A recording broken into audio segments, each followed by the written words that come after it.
বলেন এই বাচ্চাটা কখন থেকে কি সমস্যা? এই 6-7 দিন ধরে জ্বর একটানা, 3 দিন ধরে পেট ফুলে গেছিল, মুখ হাত ফুলে গেছিল, পা ফুলে গেছিল।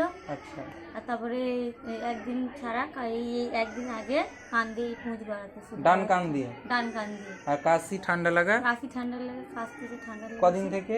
এই 2-3 দিন, 3 দিন থেকে হবে। আচ্ছা, কাশি ঠিক ঠান্ডা আছে। লেগে আছে। আগে পরিবারের কারো এরকম ছিল? না তারপরে আগে কোনো দিন হয়েছে ওরই এরকমই? না, এরকম হয়নি। আচ্ছা, ভ্যাকসিন যখন যে সরকার থেকে যে ইঞ্জেকশনগুলো দেয় ঠিকঠাক নেওয়া আছে? হ্যাঁ, সব ঠিকঠাক নেওয়া আছে। আচ্ছা, ঠিক আছে। যখন এসেছিলেন তখন জ্বরও ছিল না তো? না, ছিল না।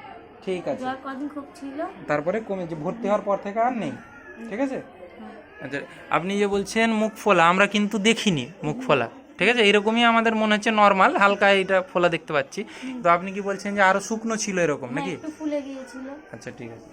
তো এই বাচ্চাটার ঘটনা মায়ের মুখ থেকে শুনতে পেলেন, যে যেটা বলছে যে জ্বর, কান দিয়ে জল পড়ছে এবং শরীর ফুলে গিয়েছে, হাত পাগুলো।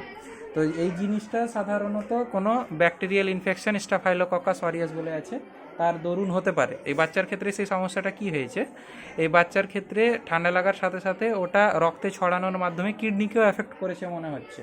তার কারণ এই বাচ্চাটার পেচ্ছাপ দিয়ে পেচ্ছাপ করছে, জ্বলছে, জ্বলছে এবং লাল মতন পেচ্ছাপ। হ্যাঁ, তার মানে হচ্ছে পেচ্ছাপ দিয়ে আপনার আরবিসি বা রক্ত বেরোচ্ছে কিছু কিছু। এবং দ্বিতীয় ক্ষেত্রে অসুবিধা হচ্ছে যে এই বাচ্চাটার মূত্রতে মানে পেচ্ছাবে আপনার প্রোটিন বলে, এটা অ্যাবনর্মাল, পেচ্ছাবে প্রোটিন বেরোনো সেটা অনেক বেশি বেরোচ্ছে, 3+।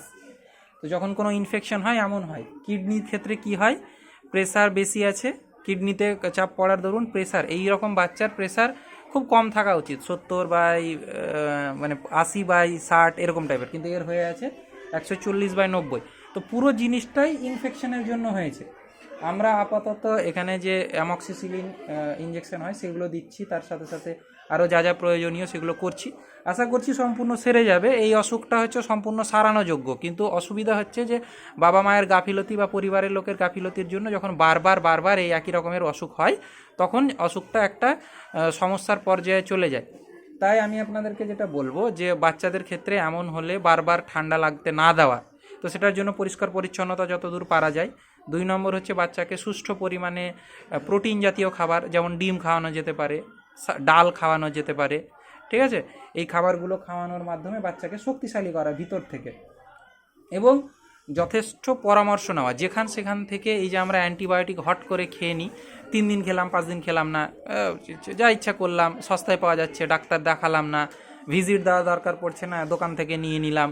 তো এইরকম করার দরুন কি হয় যে বারবার আমাদের যখন ইনফেকশনগুলো হয় তখন অর্ধেক ইনফেকশন মারা যায়, অর্ধেকগুলো বেঁচে থাকে, সেখান থেকে আবার ইনফেকশন হয়ে যায়। আমরা ভিজিট দিয়ে ডাক্তার দেখাই না, যখন যার মতন ইচ্ছা মতো করি, ভাবি ভালো হয়ে গিয়েছে, কিন্তু এই যে থেকে যাচ্ছে ইনফেকশনটা, এখান থেকে অ্যান্টিবায়োটিক রেজিস্ট্যান্স তৈরি হচ্ছে এবং আপনার বাচ্চা বারবার অসুখে ভুগছে। তো এই জিনিসগুলো বোঝার মতন বিষয় আছে, যে সাবধানতা, সচেতনতা এবং এই অ্যান্টিবায়োটিকের অপব্যবহার, এইগুলোর জন্য কিন্তু বাচ্চাদের এবং বড় মানুষদেরও অসুখ বাড়ছে। তো এই জিনিসটা খেয়াল রাখবেন। অ্যামক্সিসিলিন ছাড়া আমি বলবো ব্যক্তিগতভাবে, এবং জ্বরের ওষুধ ছাড়া ডাক্তারের পরামর্শ বাদে আপনি কোনো রকমের ঔষধ সহজে নেবেন না। এতে আপনার দীর্ঘমেয়াদী প্রভাব পড়বে। এখন হয়তো পকেটের পয়সা হয়তো বেঁচে যেতে পারে, কিন্তু ভবিষ্যতে আপনার জন্য একটা দুর্ভোগ অপেক্ষা করছে। তো এই মাকে বোঝানো হলো কি করা যেতে পারে। বাচ্চা আসার পর থেকে অল্প কিছুটা উন্নতি হয়েছে, যদিও কালকে ভর্তি থেকে, তাই তো উন্নতি হয়েছে মনে হচ্ছে। হ্যাঁ, ব্যাস।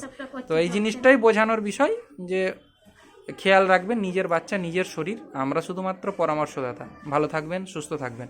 আর এই বাচ্চাটার যেটা অসুখ, সেটা হতে পারে PSGN বলে একটা অসুখ হয়, নেফ্রাইটিক বলে সিনড্রোম, ঠিক আছে?